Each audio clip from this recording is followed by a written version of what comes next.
Mr. El-Ad's briefing, by contrast, was the sort of distorted and one-sided accounting that is provided all too often at the United Nations when it comes to Israel and the Palestinian issue.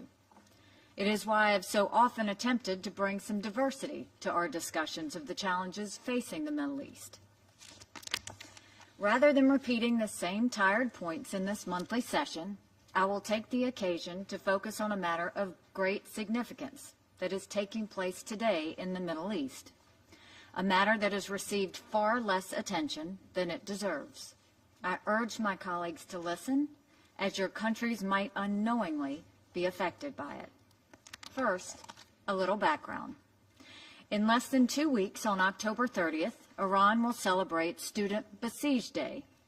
What does Besiege Day celebrate? It is the day during the Iran-Iraq War when a 13-year-old boy strapped a live grenade to his body and leaped under an oncoming Iraqi tank. His name was Hussein Fahmideh. Child soldiers like Hussein were a horrifying feature of the Iran-Iraq War. Children were sent into battle with a plastic key to paradise hung around their necks. They were untrained and considered expendable. In wars between trained adult military forces, the numbers of wounded typically outnumber the dead. But the child soldiers of Iran were used as cannon fodder and as a human minesweeper. The dead far outpaced the wounded. According to the Iranians themselves, 36,000 school-aged children were killed and just under 3,000 were wounded in the Iran-Iraq War. So why does this history matter today? Some in the international community still labor under the misimpression that the Iranian regime might be a responsible international actor or might abide by the laws of a civilized society. Some think Tehran might care more about a better life for the people of Iran than about the forcible spread of the regime's power and influence. Many things about the Iranian regime contradict this premise. One of the most glaring is the continued use of children to fight and die in Iranian aggression abroad. The Tehran government long ago turned Hussein Fahmideh's death into a propaganda tool to recruit and train children for war. It continues to use this memory of its past barbarism to promote more barbarism. The use of child soldiers is a moral outrage that every civilized nation rejects, while Iran celebrates it. The Besieged Resistance Force is a paramilitary force operating under Iran's Islamic Revolutionary Guard Corps. In addition to cracking down on dissidents and enforcing internal security in Iran, the Besieged indoctrinate school children and provide combat training to children as young as 12 years old. These children are then coerced into fighting abroad for the IRGC. Since at least early 2015, the Iranian regime has used the besieged to recruit and train Iranian children to fight in Syria to support the brutal Assad regime. The besieged also targets Afghan immigrants in Iran, some as young as 14 years old, to fight in Syria. The United States has followed the money that funds the recruitment, training, and coerced deployment of child soldiers in Iran. Earlier this week, we identified the sources of the besieged funding and took action to cut them off from the global economy and financial system. 2 days ago, the U.S. Treasury Department's Office of Foreign Assets Control imposed sanctions on a network of 20 Iranian corporations and financial institutions that provide funding for the besieged resistance force.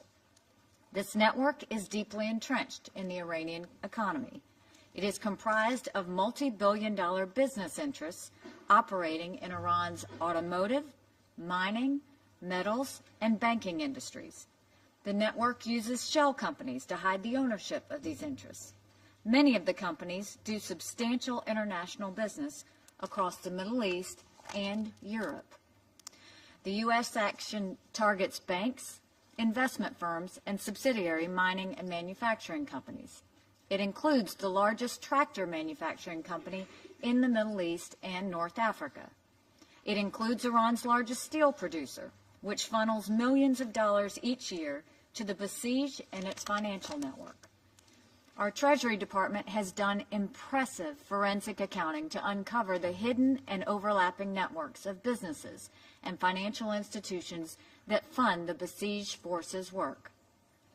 For anyone who cares to look, this is a perfect example of what is fueling the outrage of the Iranian people today. Iran's economy is increasingly devoted to funding Iranian repression at home and aggression abroad. In this case, Iranian big business and finance are funding the war crime of using child soldiers. This is crony terrorism. The Iranian people are rightly disgusted with it, and they are taking to the streets to protest. And to add insult to injury, the Basij are using the very money they have stolen from the people to forcibly shut down the protests and arrest the protesters. The designations announced by the U.S. Treasury Department extend beyond property or interests in the United States or in the possession of U.S. persons. Anyone who engages in transactions with these designated entities could themselves be designated, and any foreign financial institution that knowingly engages in transactions with these entities could themselves be subject to U.S. sanctions. The sanctions the United States is leveling against Iran are broad and deep, and for good reason. Any company or individual that does business with this Iranian network is complicit in sending children to die on the battlefields of Syria and elsewhere. The United States will do all we can to reverse the flow of international funds into the coffers of the Iranian regime.